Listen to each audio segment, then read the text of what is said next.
Hello and welcome to the Downsized. My name is Laraine Durham, and the Downsized is a channel where we talk about all things GLP-1 weight loss related. Today, I'm very happy to have a panel of lovely ladies here who have all done bariatric surgery and are now on GLP-1s. So I wanted to get their views, their pros, their cons, what they liked about each one and what they thought about it. And get them to tell a little bit about their story. And we can kind of learn something about bariatric surgery and how it can compare to GLP-1s that we're on today. Please remember that we are not doctors. We are just people on a weight loss bariatric GLP-1 journey. And so please, if you want to start any of these medications or weight loss surgeries, please make sure that you consult a doctor. We hope that you will like and subscribe to the Downsized. And that's it. Let's get started. Let's get into it. Hey guys, how are you guys doing today? Hi, great. Hello. Thanks for having us. Yes. Yeah. Melissa, why don't you tell us a little bit about yourself? Okay. I'm Melissa Crump. I am actually from Kentucky, and I had bariatric surgery, the vertical sleeve, in 2013. So a lot has changed in 11 years. My starting weight was 403 pounds. And when I finished what I could lose on the bariatric surgery, I lost down to 242. Wow. Yeah, so 161 pounds, Wow. quite a change. But the hunger started coming back shortly after a year. So I was really hoping that would be gone. And, it's funny because I think going into now what we know about the GLP-1s and being on it, I would not do the surgery again if GLP-1s were there at the time. So it's been a good journey. I've lost the weight. I did gain some weight back when I did in vitro and got pregnant with my son. Congratulations. So thank you. I ended up getting up to 330 pounds, which led me to GLP-1s in February of this year. So I've been on it since then. I use the compounded tirzepatide, and I am down 53 pounds. So I'm at 277. Awesome. Okay. Wow. That's a lot of weight you've lost there. It reminds me a little bit of your story, Barb, with your starting weight. Barb, why don't you introduce yourself and tell us a little bit about you? Sure. My name is Barb Herrera, and I had my Roux-en-Y gastric bypass in 2001, April 5th of 2001. I started at 360 pounds and went down to 150 pounds. It took about 14 months to get there. I lost fast. I lost 100 pounds in about 6 to 8 weeks. It was really, really fast. Yeah. And then I kind of freaked out when I got at 150. I had a mental, I'm too small, I'm too tiny, and started eating. And then I went up, and now here we are. I went on the GLP-1s in April of 2022, and I started at 405 pounds. High five, Melissa, for the 400. Not many of us who have said anything about it have been in the 400. So I appreciate having a compadre. So yeah, and since where am I? 2 years and 7 months in, I've lost 268 pounds. I weigh 138 pounds right now. Wow. That's Phenomenal. amazing. Yeah. Amazing, Barb. It's wild. Congratulations. Thank you. Thank That's you. awesome. I'm done. Done losing, not done with meds. Yeah. Vanessa, why don't you introduce yourself and tell us a little about your story? My name is Vanessa. I'm from Los Angeles, California. I had the vertical sleeve surgery in 2016. But I started at about 235 pounds when I had the surgery, got down to the 160s. I got that done in the beginning of 2016. And by the end of 2016, I was down to the 160s. I was able to keep that off for, a few years. Just as COVID was approaching, I put on like probably about another 20 pounds. Then when we had the lockdowns, got another 20 pounds. And then I got sick. And so then I put on another 20 pounds. So I started with brand name Zepbound in June 1st of this year at 224, and I am down just shy of 40 pounds. And my BMI as of today was down to overweight. Yay. That's We'll awesome. clap for that. Yes. You know. Yeah, exactly. Exactly. Okay, well, great. Thank you. Tina, why don't you tell us a little bit about yourself and your story? Well, I'm Tina Crumpler and I live in Florida. Lived in Florida all my life. I'm 53, 5'4", a solid 5'4", not even a 5'4 1/4, 5'4". Hope to stay that way, but Yeah. we'll see. Anyway, I had gastric sleeve surgery back in 2012. I thought it was 2010, but I looked at my records. It was 2012. So, so it was what, about 12 years ago? Yeah. And at that time, my starting weight was 320. And I was able to lose all the way down to 205. So I did pretty well. And I was looking for my spreadsheet, couldn't find my spreadsheet. I changed computers several times in the past 12 years. So I have it somewhere on some backup drive, I'm sure. But anyway, I don't know. I can't remember how long it took me, but I would say within the first year, that's usually your the most weight you lose. And I plateaued right there. And at that point, I was really okay with that for the most part. Although I wanted to get to Wonderland for sure. But I mean, life was much better from 320 to 205. It was much better. So, Right. and I was still, pretty active and stuff, doing stuff. I ride motorcycles, so I ride cross country, and so it was easier riding the bike, getting on and off, all that stuff. So, it just gradually, I mean, I stayed there fairly consistently until probably about the last, I'd say, 5 to 6 years, and just kind of those 20 pounds. Someone walked by me with a pizza, I gained 10 pounds. I saw a commercial on TV, gained another 10 pounds. I mean, that's just how easy menopause, of course, hit me. I'm 53. So I think I'd been struggling with perimenopause longer than I thought I was. Yeah. And then into menopause. So I just struggled for a long time on trying to lose that weight. It just wouldn't happen. And last year, my doctor talked to me and said, why don't you try Wegovy?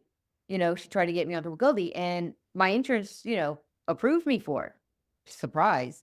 But Yay. at that time, it was the height of the shortages. I mean, you couldn't find it anywhere, none of the doses. So she kept going. She wanted to start me at the next level up, trying to find that one. Could not find me. I just gave up and said, forget it. And I did some research on it, but not really a lot of what it was all about. So then I just let it go. And of course, gained another 20 pounds. And I was seeing her again, and I'm just fed up with it. I said, look, I have got to do something. She goes, look, how about Zepbound? I like it much better. My husband actually worked for the same company you do, and I know they cover it. So I put in for it, and they covered it, of course. And it was right when, I guess some of the shortages were ending, and I was able to get it. And that was as of August 1st. I started Zepbound, and it's fully covered with my insurance. And my starting weight at that point was 306. So I went from 205 to 306 just through COVID, through TV commercials, people walking by me with food, all of that stuff, inactivity, just in general, not being healthy. So needless to say, as of today, I am 256, 50 pounds down.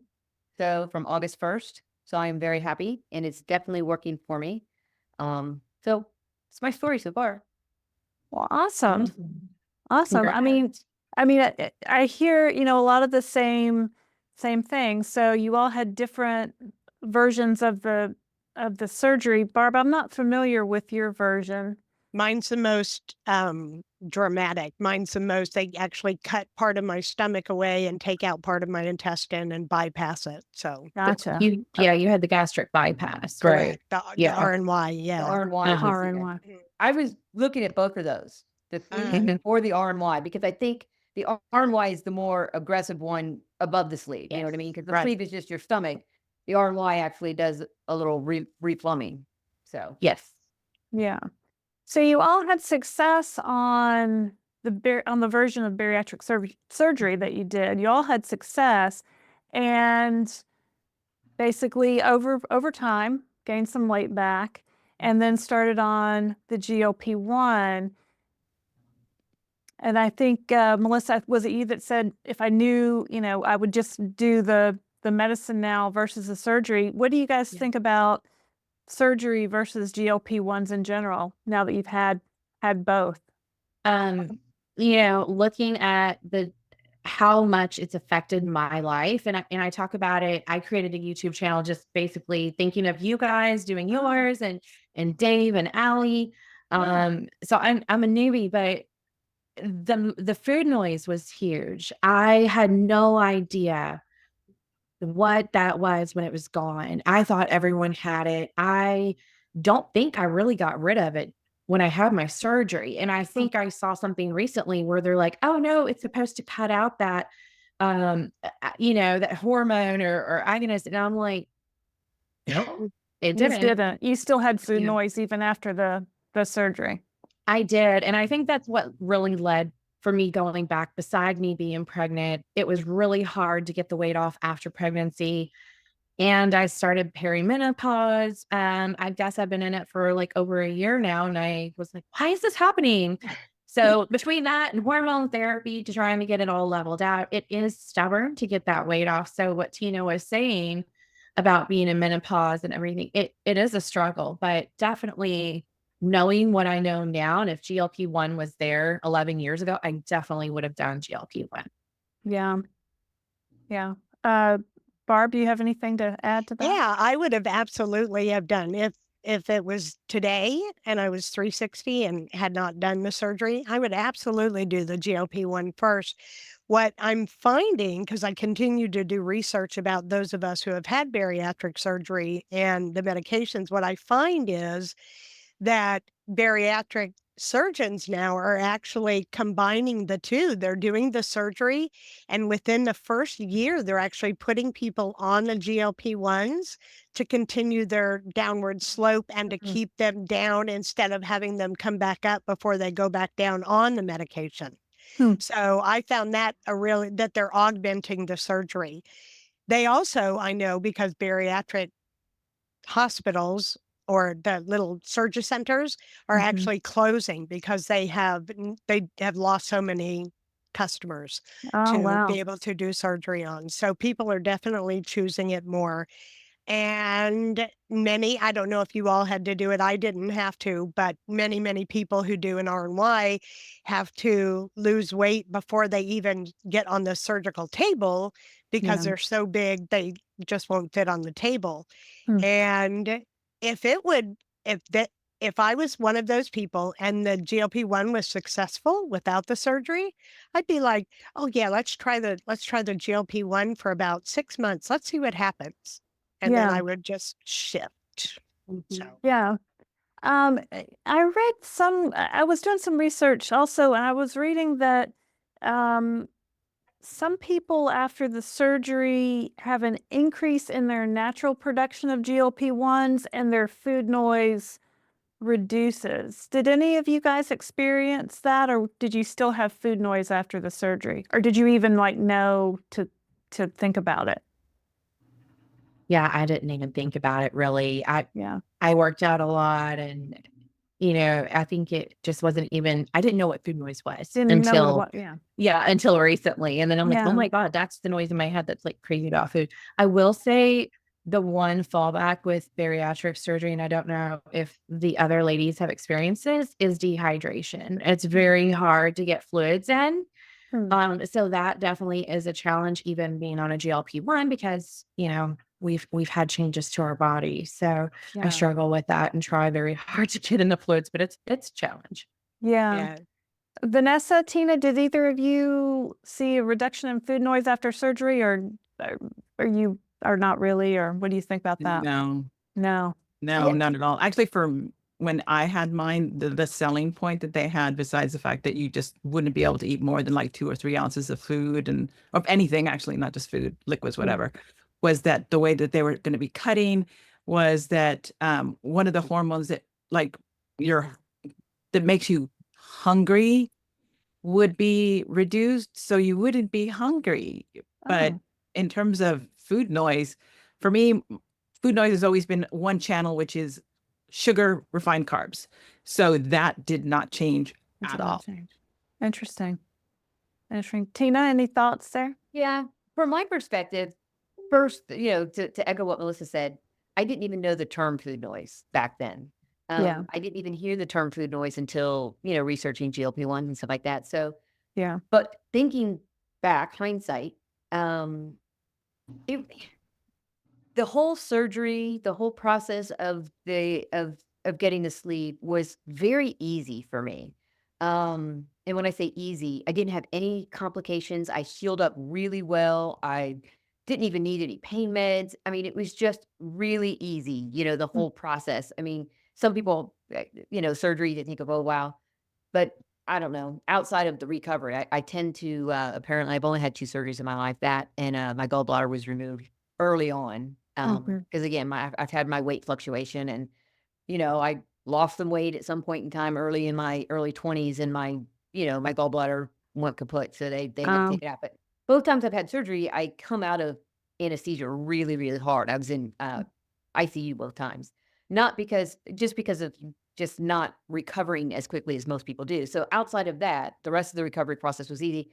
But I remember the first month or two from the surgery, just eating little bits, sips, sips, sips, little sips here, little sips there, eating little bites and feeling just completely content. And I knew Mhm. it was going to take away the hunger, like they said, it's going to take away that hormone. I forgot what it's called, ghrelin or something like that. Yeah. It's going to take that hormone is going to, diminish to some extent. Doesn't take it away now because it's there. Comes back. Yeah. But my biggest thing is throughout the process, I don't recall thinking as much about food, but only because I just wasn't hungry.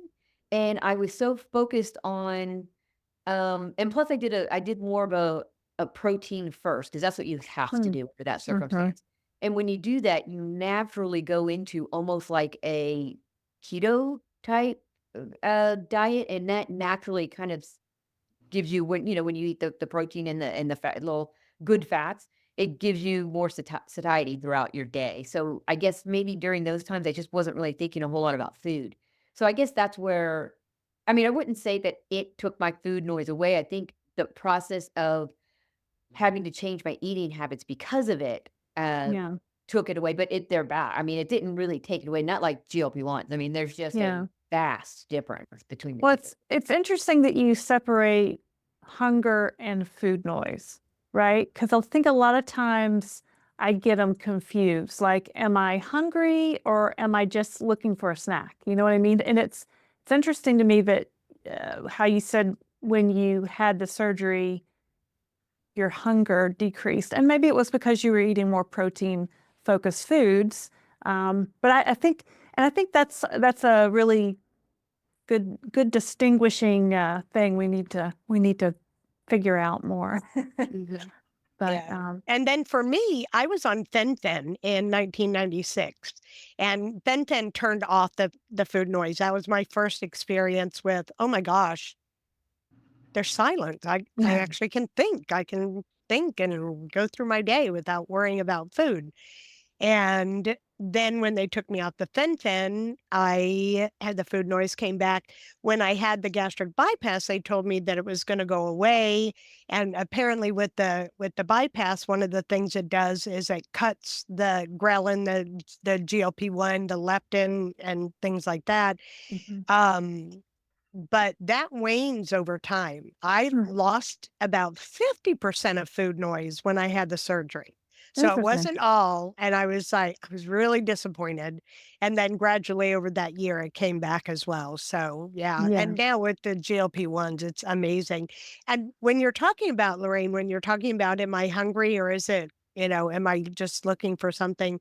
I have actually found myself not, I wouldn't say lately, but within the last 6 months, Mm-hmm. foraging as a physical habit, like Ah, just going into the kitchen and Mhm. just kind of looking in the cupboards, right. and then it would catch me, and I'd be like, "What are you doing? I don't Yeah. do this anymore." So it Yeah. was just like a body memory kind of thing. Christopher and I do that all the time. We were like in the pantry and we're just looking around, just seeing who's here to party, you know. For some reason, it's like that. What Barb said, I find myself going for Tic Tac, and it's a specific one, and I'm not hungry, but I need something. Just I don't know if it's the sensation or to give my brain a notice, like, hey, I'm doing something, but I will snack on Tic Tacs. It's ridiculous. It's just, but I'd rather have a Tic Tac than, go foraging for something else that, I stomach I good. had a Weight Watchers leader who was addicted to those orange Tic Tacs, Mhm. and she would go through packs of them a day, like packs. And she finally calculated all the calories she was eating in Tic Tacs because they're like, oh, they're only like 1.5 calories or whatever. Mhm. But then she added them all up, and she was like, oh yeah, I gotta do. But I think a lot of times when I'm working or when I'm like, on the computer or whatever, I want to like Mhm. maybe I just grab my water or Yeah. And my yeah. Tic Tac thing was a lot when I started, and now it's kind of decreasing too because of the taste bud change and Interesting. the food noise and just the lack of, okay, well, I don't need that anymore. So I will say it has decreased, but it's interesting to see how everybody experiences that. Yeah. Yeah. How did your weight loss compare, thinking about the total weight loss you had with the surgery versus the total weight loss you've had up till now with GLP-1s? I know, Barb, you're kind of in the maintenance mode. Um, others are still in a weight loss mode. But Barb, how did your two weight loss things compare? They went really fast, both of them did, and I've recently just read, real recently, that those of us who have had any kind of bariatric surgery will lose usually about the same on the same speed on the GLP-1s as we did Hmm. on our bariatric surgery. Have y'all found it that way for you? Are you losing it about the same speed or Yeah, tempo? I'm sorry. I was trying to find my spreadsheet. I wish I would have because I think I am. And that's why I wanted to find my spreadsheet because I wanted to see how long it took me to lose the 115 pounds. Mhm. And I recall, I mean, every time, like I would see people weekly and every time they'd see me, they'd say, oh, you look, yeah, you've lost so much weight. It's not like I hadn't seen them in months. I just saw them last week, So it was those constant comments about, oh, wow, you've lost more weight. And so, I'm averaging on this, GLP-1 so far 2.5 a week, which is Hmm. really good. Yeah. So I'm kind of feeling I'm in that same boat. Hmm. Do, Interesting. do you all feel like the bariatric surgery we lost more quickly? And it really didn't give us time to work on our mindset with food because I do find that it was more rapid because I hear what you all are saying as well. And I think that's the case with all of us. We lost it so quickly, but we didn't work on framing our mind about food in the process. So now, like, I feel like I'm losing at a steady pace, which is good because it's more sustainable. But I'm also, with the food noise gone, able to work on my mindset and my food behaviors and try to find out why I felt that need to binge or do this or that. So, in a way, I'm glad it's kind of shifted to this way because it goes the mind clarity and the slower process. I feel like it's just more sustainable than a rapid weight loss with the surgery. Yeah. I mean, when you guys had bariatric surgery, did you have to do any nutritional counseling Mhm. pre-surgery? And Yeah. And what did therapy. And therapy. Yeah. Yes. I had to do And therapy a as well. psychological Yes. evaluation. A psych evaluation. Exactly. Yep. Exactly. And, what's really, I said that I had this break of how small I was. Well, between 2003 and 2022, I've had about 8 billion hours of therapy to deal with it. So this time when I hit 150, I was like, I had a blip of, this is kind of odd. And then I was able to flow through and go, it's okay. It's okay. That's great. I think I watched your YouTube video where you talked about that a little bit. So, I mean, that's great that all that therapy, I guess, the 8 billion hours of therapy paid off. Exactly. Exactly. Vanessa, did you do any nutritional counseling or anything like that prior to your surgery? Yeah, I think with my insurance, it just was so agreeable to approving that a lot of others I've heard had to do more pre-work in terms of, counseling, nutrition, even trying like the 6 month trial of losing weight to see what you could do. Whereas my insurance had very little requirements. So actually, I went to see the bariatric surgeon, I think in October or November of 2015, and I had the surgery in February of 2016. So it was very, very quick, and it was really just a matter of scheduling, the fact that it was year end, and then but it was very little. Like the surgery center, they had their own that they wanted to do in terms of counseling. But mostly they were just doing whatever the insurance wanted. So they had their own bare minimums and then what, accommodate whatever the insurance requirements were. And mine had so little, it was just like, all right, there you go. Interesting. Interesting. Yeah. Were all of you guys covered with insurance for your surgeries? Yes. Yes. I paid cash. You paid cash. Yeah. I paid cash. The cash came from winning the lawsuit against FinTem, actually. Oh, wow. Okay. So my surgery was it was 30,000 cash. Wow. Wow. Yeah. Wow.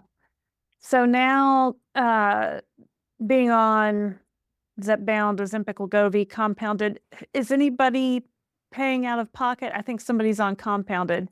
Melissa, you are. Are the rest of you on, do your insurance cover Wegovy, Zepbound? Vanessa, Off and yes? on, off and on for me. Yeah, off and on. I've had everything from, I started with Trulicity for a year, and then I went on directly to Mounjaro. And I don't talk about this a lot, but I was on 4.5 of Trulicity. And when she moved me over to Mounjaro, I started at 10. Huh. And so I've never been below 10 except for during the shortage, and I was only on 7.5 twice. And then I would augment with compounded as well to get me back up to 15 again. So I did that, and then they wanted me on Ozempic as the insurance changed after I'd been on Mounjaro for over a year. They wanted me on Ozempic, and I fought it, and I fought it, and I fought it, and I won. And now I'm back on Mounjaro with no pre-authorizations anymore. They were throwing confetti for me at the pharmacy. They were like, oh my gosh, I can't believe we didn't have to do a PA with you. I'm so happy. So yeah, so I That's won. awesome. Yeah. So I don't That's pay awesome. anything, blessedly. That's amazing. great. That's great. Tina, are you paying? You're covered with your insurance? I'm covered. And ironically enough, when I had said before that my doctor she wrote me a prescription for Wegovy, and I was never able to fulfill it. And she tried several different times, the different doses. She got me up the first dose, and then she went up one more to see if I could get at least that dose. And they couldn't. So I just kind of threw my hands up. And she also said, try other pharmacies. And, I called around and I did some of the legwork, but just really couldn't find any stock anywhere. So I just gave up on it. So then when she wanted to put me on Zepbound, one of the requirements for the insurance company was Wegovy was their primary. Zepbound was like a secondary. So I got a notice initially saying they did not approve the Zepbound because I didn't show any weight loss on the Wegovy. Oh, but you're like, I never took it. Weight loss on the Wegovy because I never obtained the Wegovy. I So couldn't find it. Right. I had to call them and say, do you not see that you were never billed for Wegovy? So I was not able to obtain it. And then they're like, well, we just kind of assume since you got the prescription, you used it. And I'm like, well, you never paid it. So anyway, so after that, Yeah. they said, well, then a PA needs to be put through. So they put the PA through. And I believe, if I recall correctly, the PA is good through March of this coming year. So I'm kind of keeping my fingers crossed that come March of this year, we could put the next PA through and I'll be okay. You know, that'll go through just as well. So, but Yeah. yes, once the PA was easy. Well, I didn't do it. My doctor's office did it. Doctor. Yeah. But didn't have any kickback after they submitted it. Yeah. It's What- almost like an AI is right, Barb. An AI is Yep. reading the insurance thing. I learned a lot by doing the appeal all the way to the state. I did. I learned a lot. And yes, the PAs actually go from the doctor's office onto a computer, and the computer just looks at it scans within 1.2 seconds and kicks it out and says no. And just because of the words, because one of the ones they should not have kicked out of mine because it had glaring words that they should have been able to see. And it wasn't until a person actually saw it that I was able to go, they were able to say, oh, okay. So it does. It takes at least 2 appeals of the computer just going, deny, deny. Vanessa, what was your, how did you start out with the medicine? You're on name brand, right? Yeah. So I guess, well, my employer does a self-funded plan. So they make all the rules. They dictate everything to the providers, the insurance providers. So I guess just as they were so, free about approving the surgery, they were also as easy about approving the PA. You did have to have one.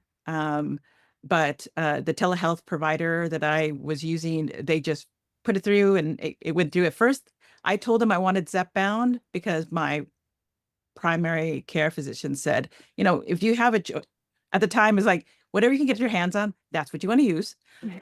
But really, I think Zepbound would be the better choice for you, but, see what happens. And so I had told the telehealth, get me Zepbound if it can be approved. And I don't know if they have step therapy or what, but, try that.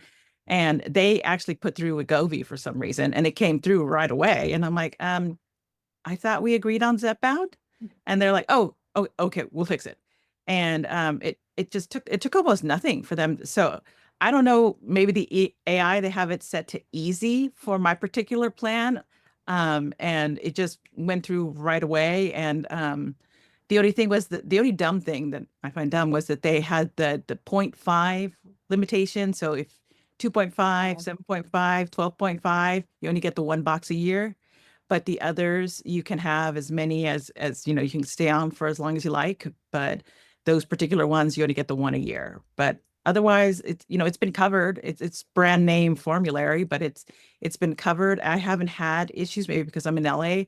I haven't had issues trying to access. So every time I took it to the pharmacy, within a couple of days, they're like, come and get it. Wow. Yeah. Wow. I've been lucky. All changes Lucky. in January because they're using a different provider this time, my employer is, and we haven't gotten our letters yet about how the drugs you're on now are going to be affected in the new year. Fingers Wow. crossed, right? I keep I know. I keep all of my pens, and I have so many colors of Manjaro. It's crazy. I'm like, wow, it looks like I titrated. I never did. So yeah, I had to go through up, down, to 12.5, all the way down to 7.5, 10, over and over and over during the I short. haven't gone above 5. So I did the 1 month of 2.5 and the remaining, 5.5 months have been on just 5 so far. That's great. That's great. Yeah. My provider, she actually prescribed Zepbound for me and just handed me a script like, here you go, with no direction or any guidance on, like how to maximize your GLP-1. Yeah. And I was on it for, I think, 1 or 2 months. And then the savings card system got hacked. I don't know if anybody remembers that. And I was like, okay, I don't know when it's going to come in. I mean, I need it.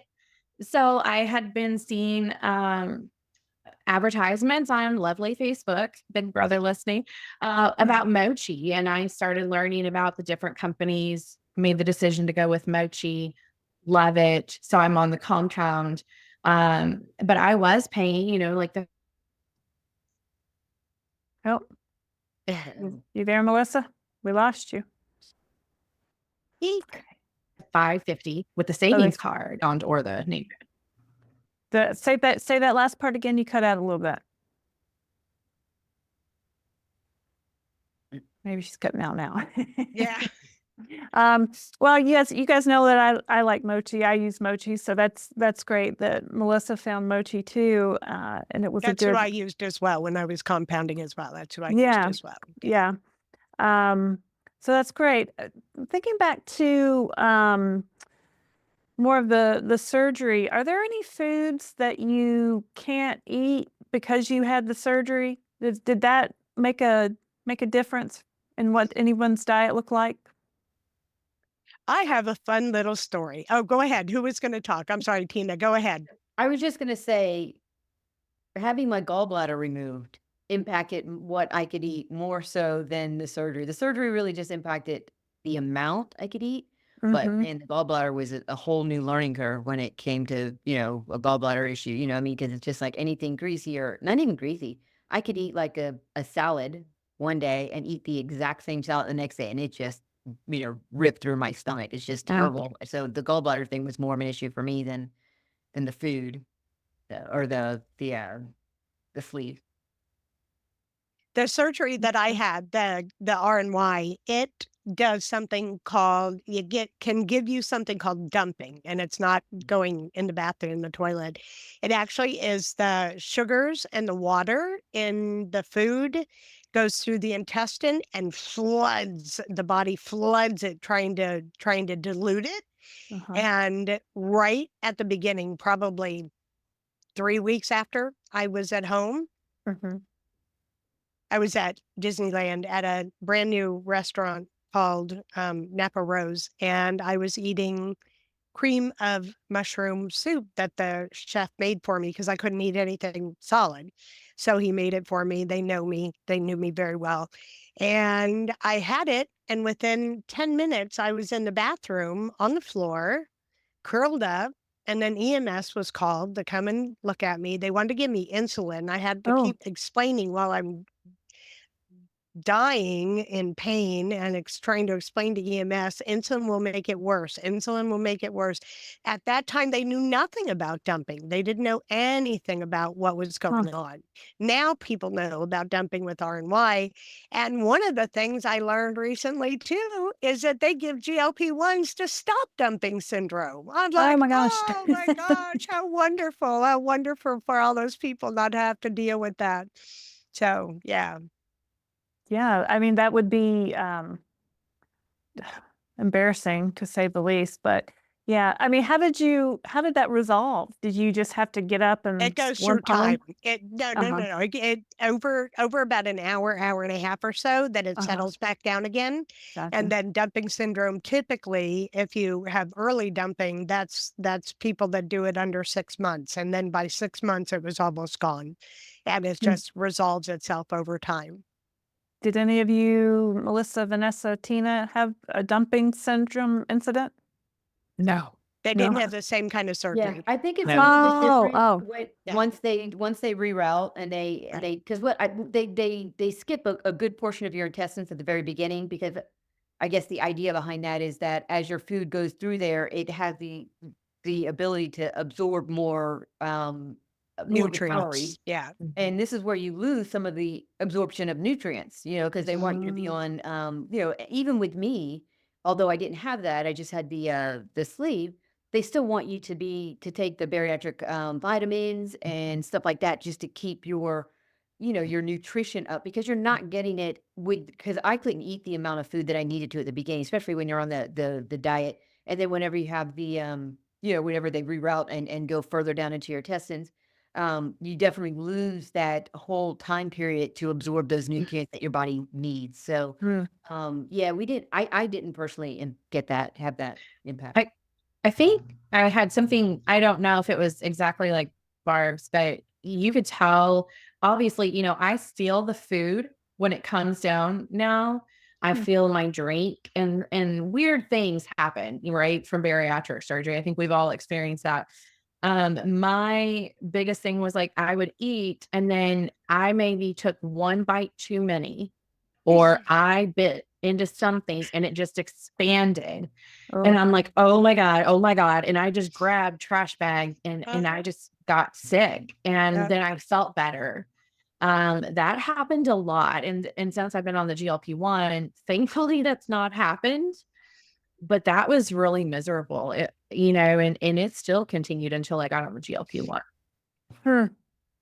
Wow. Did all of you guys have throwing up incidents like that with the bariatric surgery?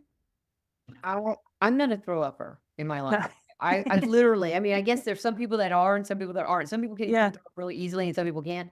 I'm not one that even prior to surgery, I think maybe twice outside of being a baby. I have no clue. But in the time of my life that I remember, I might have thrown up maybe 5 times in my entire life prior to the sleeve surgery. So when I had this, and I experienced the exact same thing, Melissa. I mean, you really have to be conscious of what you eat, because if you take even that one bite more than you're supposed to, Yeah. you are, what I would have is just a sharp pain in my stomach. I mean, just it starts with that sharp pain. And there was one time that I did have an experience to where, and I was so afraid to throw up with my new stomach, my new little itty bitty stomach. I'm like, what's gonna happen now? I'm not someone who normally throws up, and then all of a sudden, and I think some of it was also getting sick from a flu and other stuff. That didn't take much to irritate my stomach that one time. So I think I've thrown up twice since 2012 when I've had mine. Because again, I'm not a throw upper. So for some reason, I have that ability to kind of ease my mind or ease that sensation or something. But what I have to say is, even today with GLP-1s, if I take that bite, one too many, I have that exact same feeling today that Interesting. I recall having when I had my sleeve, which I didn't have for a long period of time, because I had that at the very, very beginning of my surgery. The first year, the first 2 years, the first 3 years, I would remember having those feelings. But then my downfall, and I know exactly what my downfall was for this surgery. I'm a drinker. As far as, I don't drink a lot of water at all. I don't. That's terrible. I don't drink a lot of it, fluids in general, not just water. But when I am, I want to just gulp it. I want to just, and you can't gulp. You cannot gulp on this stomach. And if you do, it just stretches it out. And I Mm. think that's what my issue was, is I'd take a big gulp of water to hydrate, because I hadn't had anything to drink in 6 hours and I'm thirsty, and I just want to get it all in that same second, get it all in my system. And my stomach just, expanded.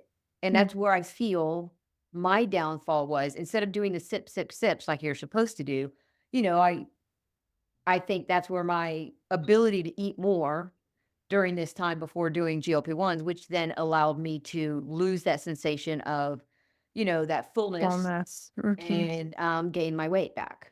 So I think that's where my downfall was. That's interesting. I gulp water like that all the time. Christopher yells at me. Well, it's painful. Sometimes it's really painful if you gulp too much and it just gives this awful sensation. Did you have bariatric surgery, Laraine? Me, no. No. I'm just I always thought it was fascinating though. I always wanted to learn more about it. But no, I, I don't know why I never looked into it more seriously. I just did never think it was an option for some reason. I don't know why. I Yeah. had that water pain as well in the first probably 3 years or so, something like that. But I opened through just eating and eating. I opened the stomas. The stomas are the actual openings that go into the places that they cut. And so my Oh, stomas opened up. My stomach is still the same little size it was. It's not much bigger than a shot glass. I've had a couple wow. of endoscopies to go look at it, because I was looking at a revision in 2010, something like that. And and I didn't qualify. So the stomach is still the same size, but the stomas are open, which means that everything could go in and just flush right out and just go. It was like just an open water slide going through. I Oh, wanted to make you girls feel better for not having, not that you feel bad, but for not having an RNY. Let me tell you what I have to deal with every day of my post RNY life. They told us to do the bariatric vitamins and stuff as well. And I did. I was religious. I was a midwife and I was religious with my supplements. Today, I have anemia, chronic anemia, that every 6 months I have to go for 6 different times of getting iron infusions. So every 6 months, I end up with 6 for 2 weeks in a row. I have to go every other day for 3 times in 1 week and 3 times in the next week to get iron infusions. Otherwise, my iron is so low that I nearly collapsed. I didn't even know that until 2014, I think is when I learned about that. I was like, okay, well, that was nice of the surgeon to tell me about that. And I just didn't keep up on the information, but apparently it's out there. I also have osteopenia because I didn't absorb calcium from the surgery as well. So I'm on an oral calcium that people with osteoporosis take. I have a vitamin D deficiency. At the moment, I don't, but my vitamin D deficiency was so bad. Now, the average vitamin D, the recommended daily allowance is 400 to 600 IUs a day. Mine, when they found my vitamin D for 2 years, I was on 50,000 IU 4 wow. times a week. You too, Wow. Melissa? I take Wow. one once monthly, but like you, I have an iron deficiency now, the vitamin D, and then I developed hypoglycemia when I lost that weight from bariatric surgery, and they said that that's also common. So I have to wear like a medical alert bracelet. Yeah, yeah. Mm. And then B12, anybody Oh, else with B12 deficiency? I have to give myself a B12 shot every month on the first of every month. And yeah, I take my calcium on the first on Monday of every week, and I take the shot on the first day of the month and blah, blah, blah, blah, blah. So yeah, I've got a lot of medical stuff that came from the RNY. So when I talk to people about making the choice between these medications and doing the surgery, they're like, oh, but it's one and done and you don't have to worry about it. I'm like, oh, no, but in about 10 years, you're going to be seeing the doctor a whole lot more than you would be if you were on the GLP-1, I promise. So, wow. yeah, it's not, I wish I And it's would very not have true. to deal with all this. I So, mean, Yeah. going back, I mean, I'm glad I did it because I felt like it was the only saving grace I had. Hmm. And I was at the end. I mean, being over 400 pounds was a lot. Um, so I mean, in a way, I am glad I did it because it was the option. But if GLP-1 was there, it would be a no-brainer for me. But you learn a lot in the process, and it is what it is. Yeah. yeah. What were you going to say, Vanessa? I do think it's very understated. And maybe it's better now, but just the profound nutritional deficiencies that will follow you after the Mm. surgery. Mhm. For me, I didn't realize it until, a few years later was the anemia. So for me, Mm. they also found the anemia. It triggered a clotting issue. Mhm. And then, we got treated and they're like, it was probably a result of the surgery. That's why, you're not absorbing things properly, but, they just figured it was probably, it'll get rectified. Just take your little iron pill. And then a few years later, when I got COVID, I had like massive clotting issues and I was hospitalized and it was like a big deal. So now the anemia is something they had watched like crazy. I also have to go and it's been every other year that I go in to get the IV of the iron infusions, Mhm. whichever Mm. one they do it. Again, God bless my insurance because they pay for the more expensive one where I only have to do it Yeah. every once every 3 weeks. And then Okay. it, Good. it- Lucky you. I know. I'm I like, had, when I was fat, I had no veins. Now I have veins all over the place, but it made me cry when I had to go in. Mhm. And I'm sitting there in the cancer section, in the Mhm. oncology section where they're Yeah. doing it. mhm, And the one day that they poked me, and these are people doing, people who They are do it all day long. extremely ill. Yeah. Yes. And the day that they had to do it 6 times, 6 pokes, I said, that's it. I can't do it again. I just can't. And every time I went, it was at least 2 or 3 times. And I'm not a baby. I'm not a baby, and I know how to do IVs and I know how to do all that. But it's just that is not a fun part of it. And I No. did not know that you all with the sleeve had that issue as well. I did not know Hmm. that. Tina, did I you think have from the the iron standard. I deficiency did as well? not. No. I guess I've been pretty fortunate where I have not had any health. I always tell everybody I'm just a healthy fat chick. If it wasn't for my weight, there would be no problem. You know what I mean? Because I mean, my blood work has always come out well, before and after.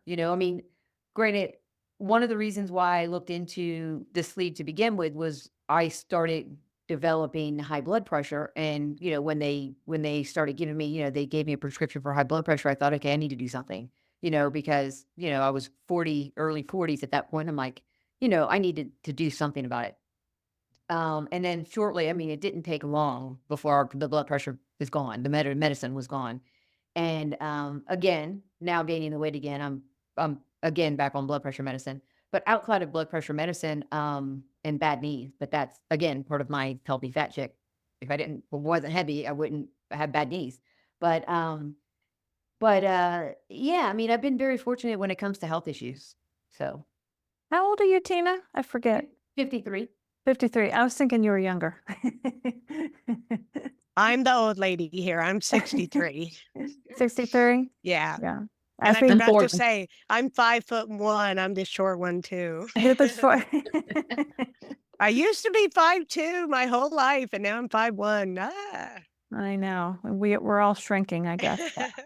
Tina, I used to also say I was a healthy fat person because I did, but I think, as you get older, you have the knee problems, you have the high blood. I mean, it does catch up, I think eventually. So, And I I just was at recently got off my blood pressure medicine. So excellent. this week I was like, oh, thank God, one medicine down. But I have a Yeah. lot of chronic conditions too, which make it a little bit challenging. But yeah, I was finally able to get off mine, and I am so thankful. That's so great. I was a healthy fat person until I wasn't. Yeah. And then it was like the dominoes just went all at one time. Yeah. Yeah. Very interesting. Very interesting. Can any of these bariatric procedures be reversed, or they're permanent forever? Permanent. Yeah, yeah. They took away 3/4 or 2/3 or Mhm. whatever of our stomach. It's gone. Mhm. I mean, Yeah, 3/4. the only benefit of it is we will never get stomach cancer because the portion that they took away is the portion that's susceptible to stomach cancer. Right. That's Kinda- interesting. So that was one thing that I kind of read in my research. I'm a researcher, so I do a lot of research on stuff. So one thing I did find interesting, and I just saw a video on this maybe about 3 weeks ago or so. It was a YouTube video. Somebody was, and I can't remember. I wish I could remember who it was interviewing a bariatric surgeon who primarily did sleep, which kind of intrigued me. Which is someone doing a GLP-1 interview on a bariatric surgeon. So I thought, that was pretty interesting. So I listened to what he was saying, and he made the comment that, and I'm kind of trying to remember the exact percentages, but I believe it was somewhere in the 90s. He said 90% of everybody that's had the sleeve will need to be on a GLP-1 because the way they currently process food now is not going to, they're going to need the GLP-1 to help them process the food properly, because Huh. they can't process it they should be able to process. So when he said that, I thought about my journey from the time I had my surgery to now. Mhm. And even considering the whole perimenopause, menopause phase that I'm in right now, or kind of menopause in now, and how difficult it is naturally, even if you haven't had a sleep.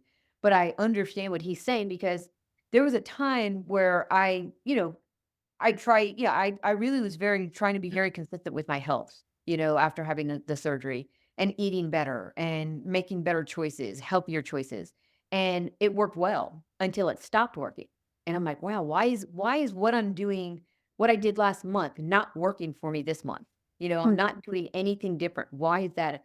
And to me, it made sense with what he said, because my body's not processing the foods as efficiently as it needs to. My metabolism's slowing down. I'm not able to, I'm not able to process the food and lose the weight. My body's hanging on to that weight.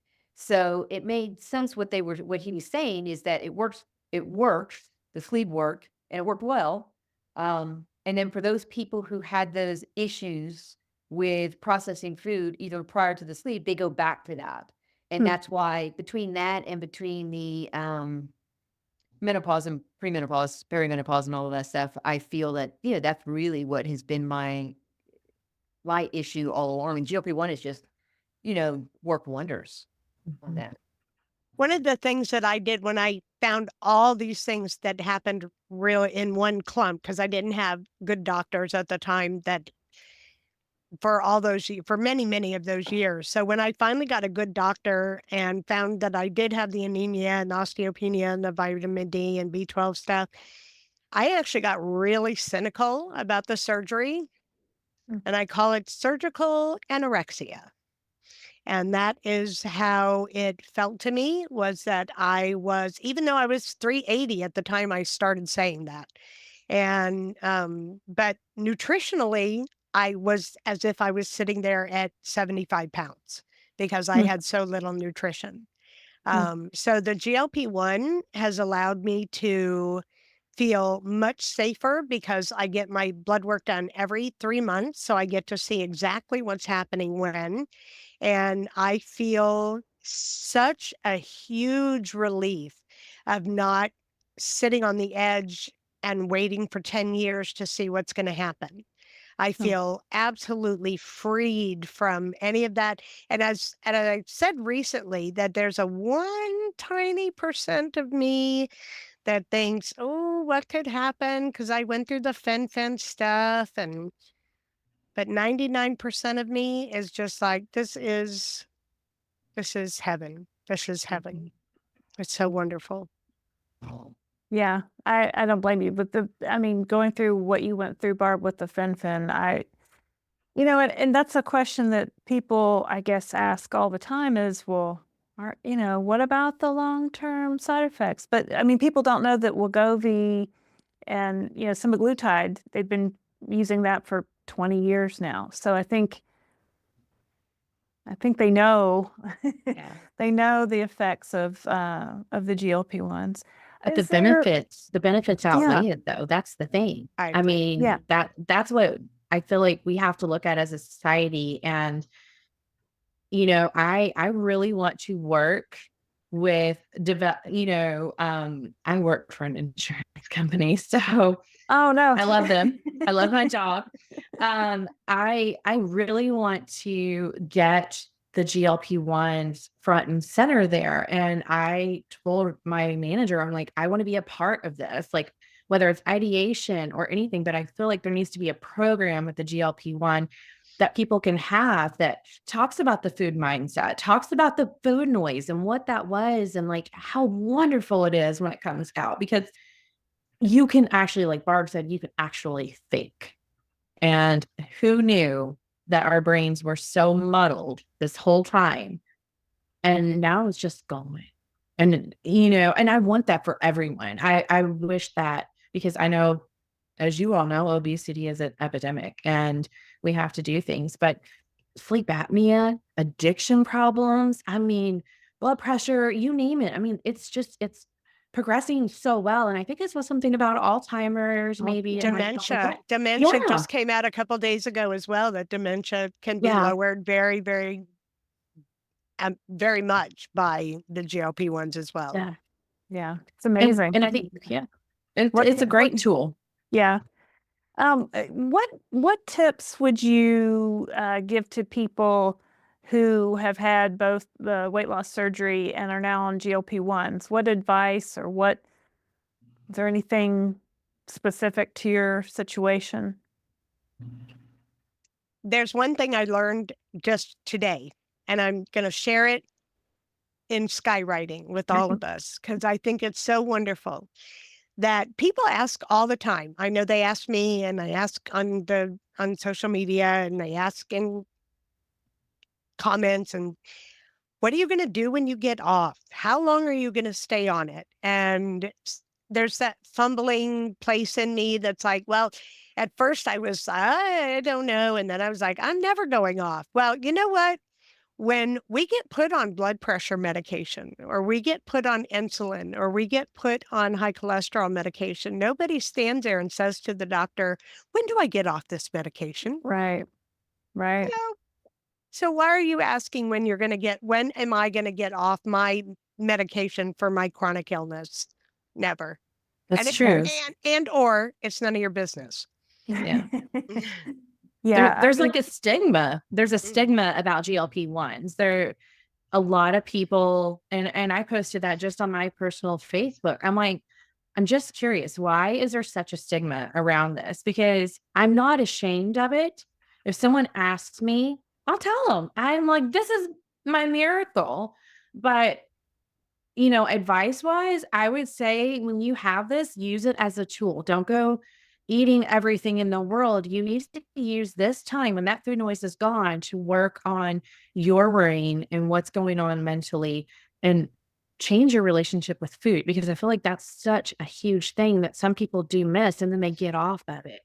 And it's not a tool that you can just go eat whatever you want. You can have some things in moderation, but you got to work on, why do I want that? Why do I want to stuff myself? I saw so many posts about Thanksgiving. I'm sure you all did too. Like, hey, should I get off of my GLP-1? Why would you do that? I'm like, why? It's just such I don't know. I mean, you're working so hard on this and you're investing in yourself and your body, and you need to be your own advocate and work on it, and just take the medicine. Yeah. It helps you. You can still enjoy the foods. I think that's what people think is wrong. Like, I can't have this. And that's not true. You just need to be mindful and wise. Yeah. I always say I can eat anything, but I can't eat everything. And even for me now, a year in, and being on maintenance, I still have urges to eat foods here and there. And I don't think that's really ever going to go away completely. I think we have to look at obesity as a disease, and these medicines aren't cures, but like you said, they're tools. So, they're a tool in our toolbox, along with, maybe weighing and measuring our food, or, drinking water, or exercise, or, all the, all the things. So yeah, it's hard because people, we wear our disease on the outside. Nobody looks at my husband and says, oh, he has high blood pressure, he has cholesterol, and we're going to judge him because of that. Well, nobody does that, right? So we get so emotional and tied to our appearance and what people say to us and how we're treated. And so there's so many things that go into this whole journey, and it's hard. It's hard. All of it's hard. So I'm glad this medicine has come to make it a little bit easier, to get where we want to go. So yeah. I think people need to understand, when it comes to GLP-1s, the type of people who need the GLP-1s versus the type of people who don't necessarily need it. Not that it won't work for them, but they might not necessarily need it. So for us, we're the, people with metabolism issues with all of our lives, chronic. I mean, something that it's been a struggle all our lives. We have not been able to successfully on our own navigate our weight properly for whatever reason, not because we're eating too much or we're not moving enough. You know, those people whose body naturally process foods efficiently and use their energy and they move and they do their things and they are able to lose their weight or use their fat for energy and all that stuff naturally, and later in life they get a couple pounds or 20, 30, whatever pounds on them, and they take it, they can get off of it once they're done. The folks that are like us, it's like the surgery. It is a lifetime commitment. I mean, just like the bariatric surgery is. It's not something that you take my stomach out now and then when I'm at a healthy weight, sew it back in. It is this GLP-1 journey is a lifestyle. And not only is it just a lifestyle because it's not just, I'm not going to eat now and I'm going to exercise more, or I'm going to stop eating and I'm going to exercise more and everything's going to work out, because that's just not how our bodies work. We Right. need this to help process the food efficiently and eat well and exercise more. There's nothing wrong with both of those things. It's just those two things alone don't help us like it helps most people.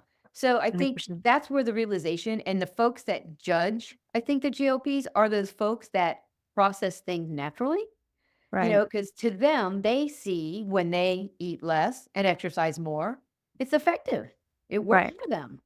They don't Right. understand that it doesn't work for us. Well, and they're the people that don't hear the food noise too. They don't, Yes. why can't you just diet and exercise? That's, because that's what they do. And I see those people in Weight Watchers too. The people who, went to Weight Watchers, lost 20 pounds, and now they've been at Lifetime for 20 years and they don't understand. Yeah. And then when I talk about, lady who needs to lose 100 pounds, have you thought about a GLP-1?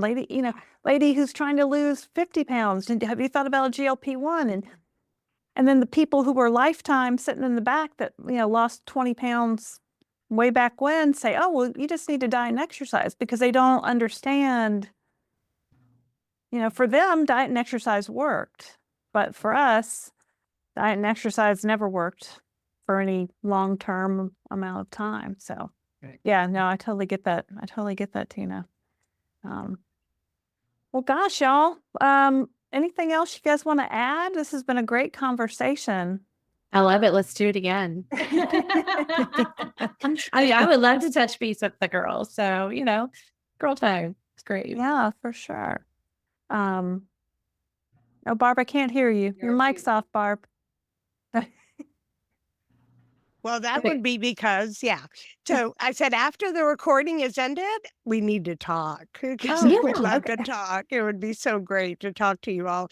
I have not met anybody else who's had any bariatric surgery at all. So this is really, really, really, I feel such a sisterhood with you all. I agree. I think, and with the GLP-1s too, Right. a lot of people don't talk about it, but then if they mention it, it's like, oh, I've got somebody to talk to you about this. Let me tell you, blah, blah, blah, blah, blah. So it definitely is. It is a sisterhood and a brotherhood. It's just like a family Yeah. coming together. But yeah, it's good to support each other and have somebody that's been on that journey with you, and has experienced similar things. I feel like that commonality is really important to have that. Yeah. Yeah. Well, awesome. Well, thanks, guys. Thanks for coming on today and sharing your stories with us. I really appreciate your time, so thank you for that. If you'd like to come on the Downsized Dish and tell your story, you can send me an email to Laraine@thedownsized.org. That's LARAINE@thedownsized.org. And I hope you guys will all like and subscribe to The Downsized and check us out every week as we update you guys what's going on in the news, what's going on in our lives, and what's going on in the world of GLP-1s. So thanks for watching, guys. And I'm Laraine Durham for The Downsized. Bye. Bye, guys.